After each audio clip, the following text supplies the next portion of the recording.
penggaris, yang ketiga spidol, paku untuk membolongkan botol, kemudian korek api, lakban hitam, serta gunting.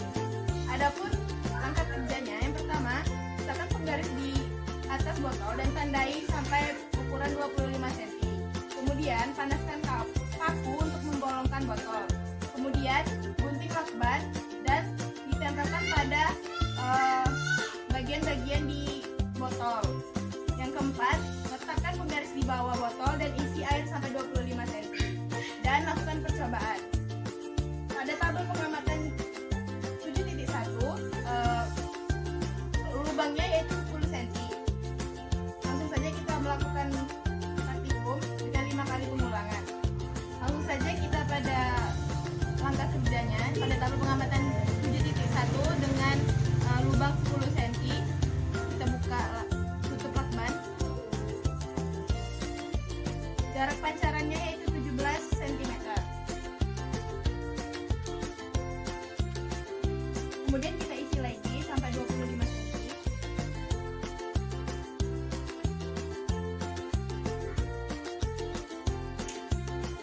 Lakukan pengulangan yang kedua.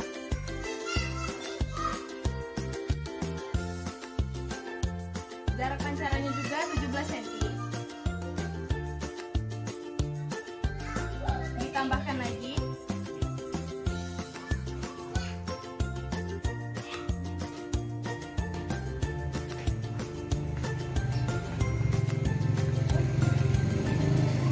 Jarak pancarannya juga 17 cm. Pengulangan yang keempat. Jarak pancarannya juga 17 cm. Kemudian ditambahkan lagi.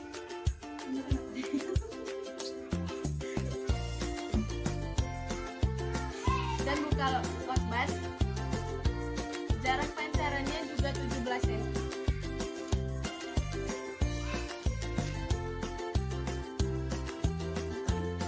Selanjutnya, pada tabel pengamatan 7.2 dengan ketinggian lubang 20 cm. Ditambahkan air ke dalam botol sampai 25 cm. Kemudian buka lubang lakban. Jarak pancarannya 11 cm. Pengulangan yang kedua, diisi dulu terlebih dahulu.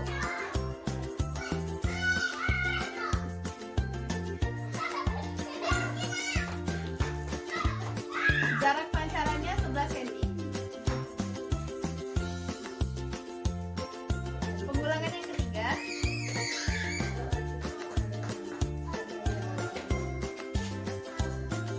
Kemudian buka tutup. Jarak pancarannya juga sama, 11 cm. Tambahkan air lagi. Lakukan dengan hal yang sama. Jarak pancarannya juga sama, 11 cm. Dan untuk yang terakhir ditambahkan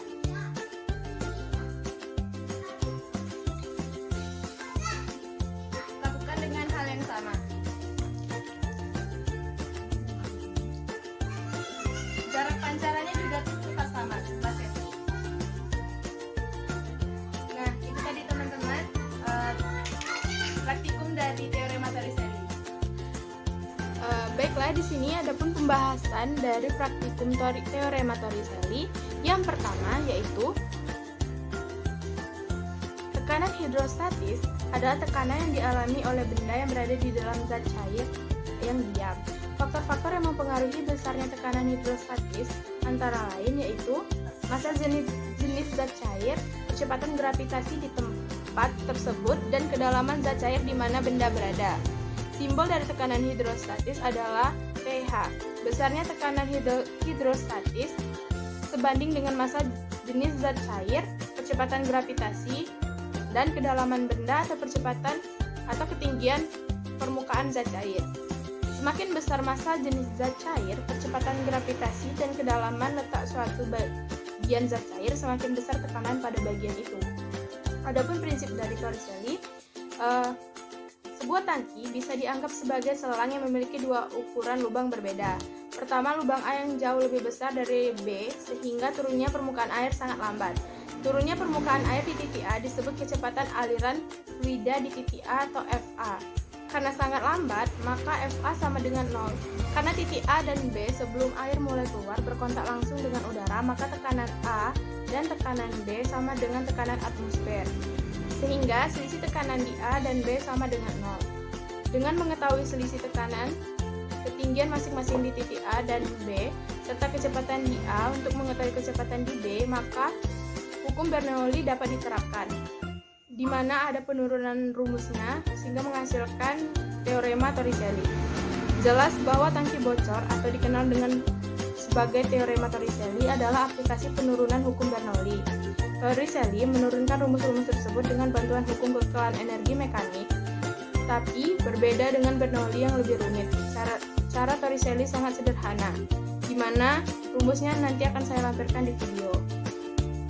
Nah, mengapa hasil pengamatan jarak pancar tidak tepat sama dengan hasil perhitungan menggunakan rumus Torricelli?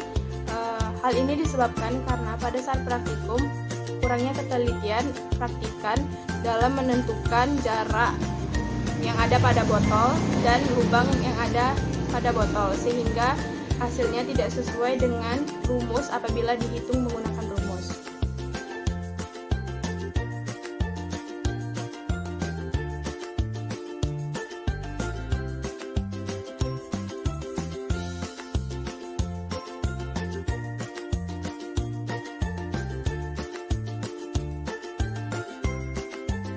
Nah, pada percobaan teorema Torricelli ini dapat ditarik kesimpulan, yaitu faktor yang mempengaruhi perbedaan kecepatan pancaran air yang keluar dari botol yaitu ketinggian lubang terhadap permukaan air, dan faktor yang mempengaruhi kecepatan pancaran air dan jangkauan pancaran air yaitu ketinggian lubang terhadap lantai.